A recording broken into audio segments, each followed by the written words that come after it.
will be in direct contradiction with Make in India program. Therefore, I don't think the government is going to encourage business too much into it, but the business will have to find out its own reasons to go and go there.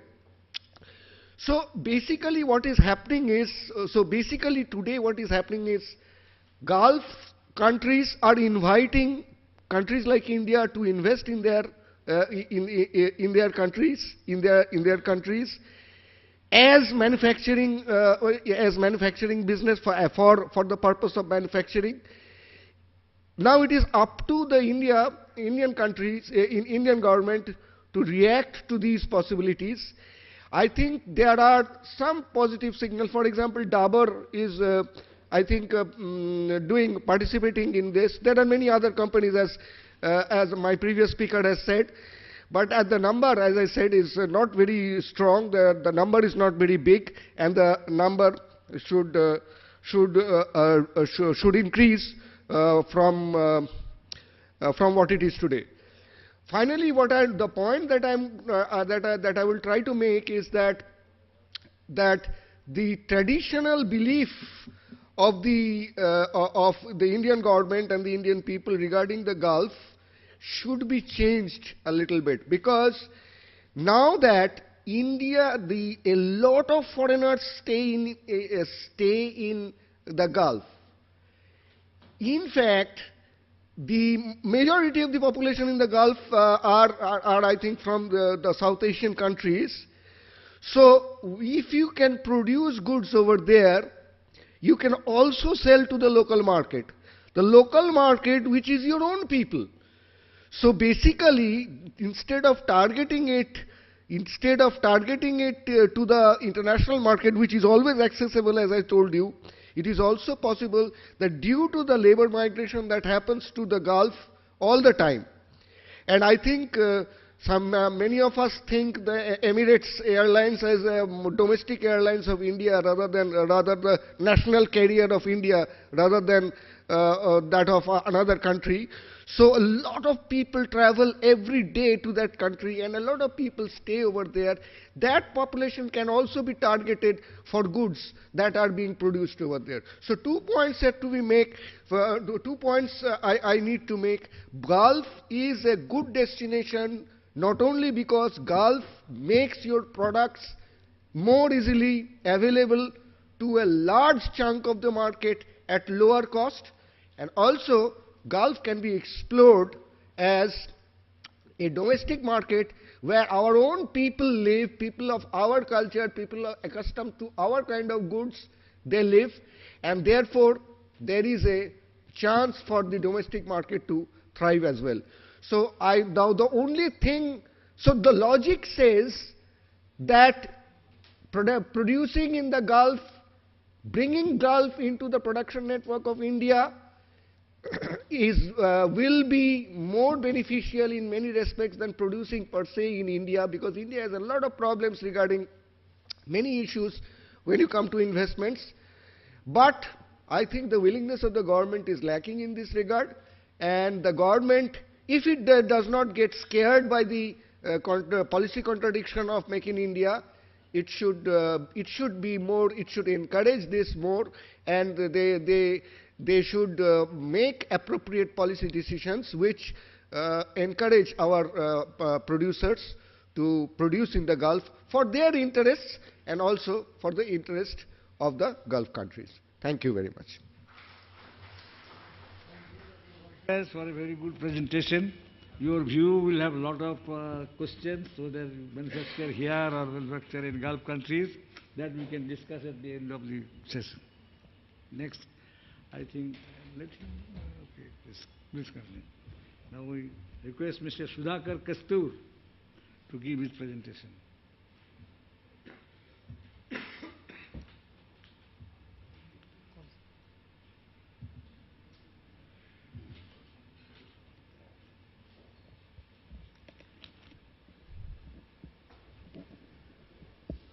Dignitaries on the dais and dignitaries off the dais. The mood seems to be very serious, so let me make it little light. First we talk about direct taxation. And therefore I thought of taking you back to two fundamental beliefs in India. We have two obsessions. The first obsession is cricket. Second obsession is taxation. When it comes to cricket, and we want to be number one in the world, so we want to have a World Cup. So we create 16 teams. Those who don't play, them also we ask you play, because if you don't have 16 teams, then you can't have quarter-finals, semi-finals, finals. And with respect to taxation, it's very interesting aspect. We all love this subject so immensely that whole country watches budget whenever it is presented. There are discussions on television for hours together. At the end of the day, what you have achieved, nobody asks this question till the next budget. So let me tell you two things, and very interesting related to our subject. Direct taxation is like happiness in marriage. It's optional. If you make profit, you will pay taxes. If you don't make profit, there is no question of payment of taxes. Indirect taxation is like dating. You definitely have expenses. Whether it will result in something or not, that's a different story. And when it comes to doing business with other countries, within or outside, whatever way you look at it, it's something like this. We are talking of children before marriage. Let's not talk of children before marriage. Let's first decide how much business we can actually do. And that is something absolutely essential. I agree with Professor Bhattacharya 100%. Is it our real destination? This country is obsessed with West. Our first destination is West, either Europe, USA, Canada, those countries. We had for some time we had interest in South America. Now currencies have depreciated so much that it is impacting trade very, very seriously. And then there is something most important that we need to see. What are our figures? If you look at trade with GCC, April-January figures are available. Imports, export put together 47 plus $34.58 billion. These are the actual figures that you see. And you have these items. Again, interestingly, out of our total basket of exports, which is today $261 billion, which is less than $50 billion compared to the last year. And our percentage with the world trade when it comes to export is less than 2%. It's an alarming situation for all of us. Why? We ourselves keep on saying our country is growing, we are the highest growth rate. And therefore every country is interested in exporting to India because you are a growing economy, you have a large population. Everybody is interested in you. How many of them are interested actually buying from you? That's my first question. I can give you one or two simple examples just to make the point very clear. When it comes to buying of machinery, Germany is your choice. Germany, choice of the world. And you never complain that the machinery is costly because you are looking for excellence in engineering. And when it comes to cost, China is your choice. Then you are not really looking at the quality aspect of it. You are saying what is cheapest possible, only you can give us. Where do we stand? As a country, where do we stand in terms of supply of quality goods? And I don't say cheap, I am saying competitive prices. If you consider these two aspects, you will understand one very interesting thing, that exports are neutralized as far as taxation is concerned. The question you were raising, there should be less taxes. That should be a subject matter of free trade agreement between two countries. It cannot be a subject matter of direct taxation. It is a subject matter of indirect taxation. So we need to understand these things, and then we also need to understand the foreign trade policy, what it offers. Again, with our obsession of the word tax, trade policy also revolves around the word duty.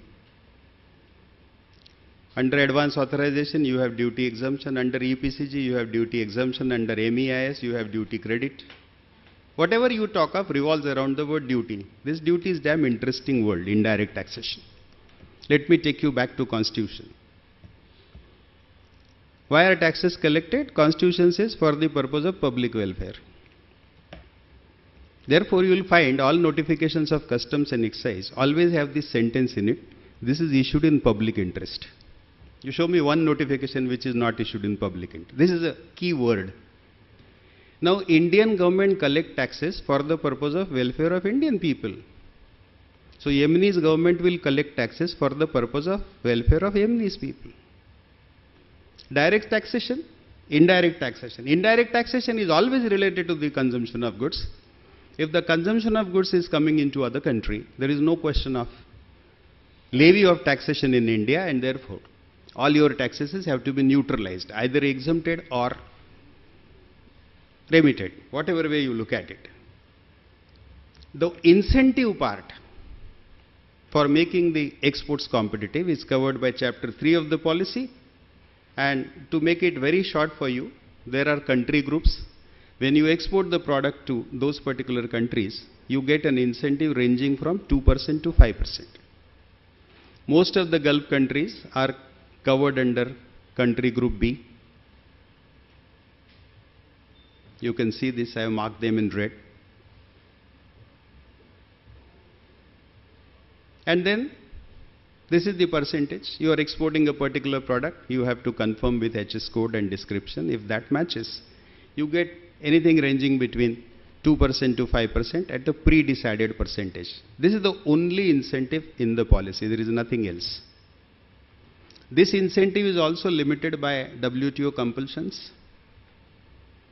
ASEAN agreement says that if any country has per capita income more than $1,000 considered at 1990, for a continuous period of 3 years, such country cannot give incentives. I'll give you figures. 2010 we have 923, 2011 we have 946, 2012 we have 994, 2013 we have 1055, 2014 and 15 above 1000. So your incentives will get discontinued probably after a period of 2 years. It's not in your hands. It's the compulsion. It's a compulsion accepted by Government of India in WTO. So as long as these incentives are available to you, please do take. I have no objection to that. These are all procedural details. How do you claim them? And there are certain ineligible categories where you don't get it. Like you don't get it on chapter 27, you don't get it on chapter 71. Ineligible category. Then you have service exports. If you are exporting services, this has good scope. Again, you have duty credit ranging between 3 and 5, 2 categories. Services are described, specifically mentioned. Mode is specifically mentioned. Based on that, you get the credit. And these scrips, whether under MEIS scheme or SIES scheme, can be utilized for payment of customs duty, excise duty or service tax. So you can utilize it 100% if you are a commercial entity. Then for MSME sector, you have interest equalization scheme, which is available for a period of 5 years. You will get 3% interest equalization. So if you have paid interest on packing credit in Indian rupees, this much interest rate would be reduced for you. This is not applicable to merchant exporters, this is only applicable to manufacturer exporters. As far as FTA is concerned, we have initiated this in 2004 framework agreement. First round of negotiation up to 2006, second round of negotiation 2008. Further rounds have not been held, probably because there is no demand from both the sides. Probably because this is not something which is on our horizon. We are not looking at it very seriously. But if you really want to increase your exports to Gulf countries or have a better collaboration with them, you will have to have these negotiations, bringing it to some concluding level. And if that happens, your question can be answered. Then you have a preferential duty for goods originating from India into these countries, and that will reduce your costing.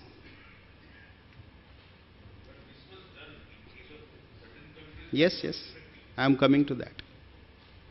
Then you have schemes, advance authorization, which allows import duty free for manufacturing of goods. and alternate for merchant exporters is DFIA. You have duty drawback, which is neutralization of duty by way of refund. Indirect taxes are refunded to you. And then you also have export promotion capital goods scheme, where you are allowed to import capital goods from other countries at zero customs duty subject to an export obligation. Policy per se is this much. You have one more branch called export oriented unit, where all indirect taxes, customs, excise duties are exempted. Whatever service tax you pay, you get a credit, and that credit can be utilized for clearance of goods into domestic tariff area. Now, I would like to actually give you some guidelines what one can practically do. First thing we need to understand, and we have forgotten this. How many of you do not have mobiles? Everybody has mobile, right? Communication method in 21st century is completely changed. First point.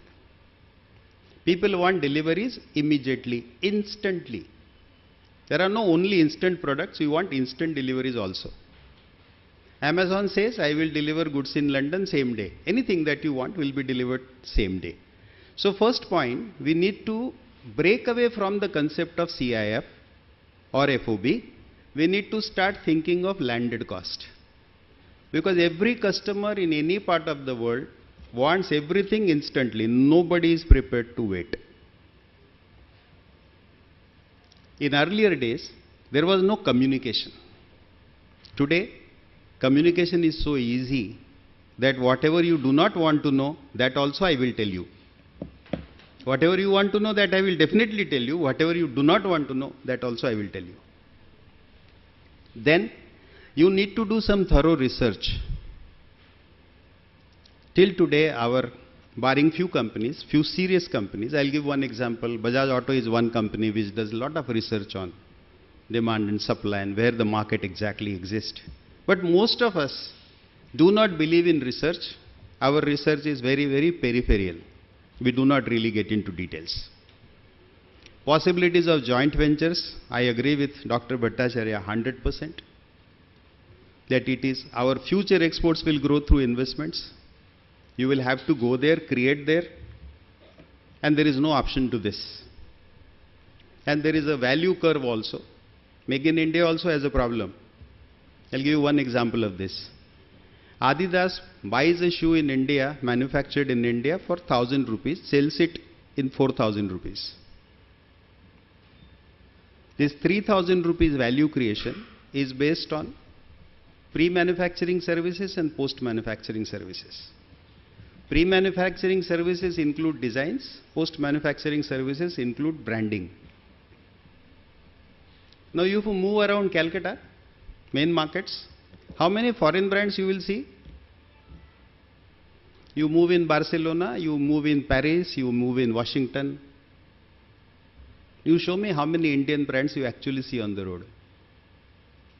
So we need to scale up. We need to move towards designing and branding both.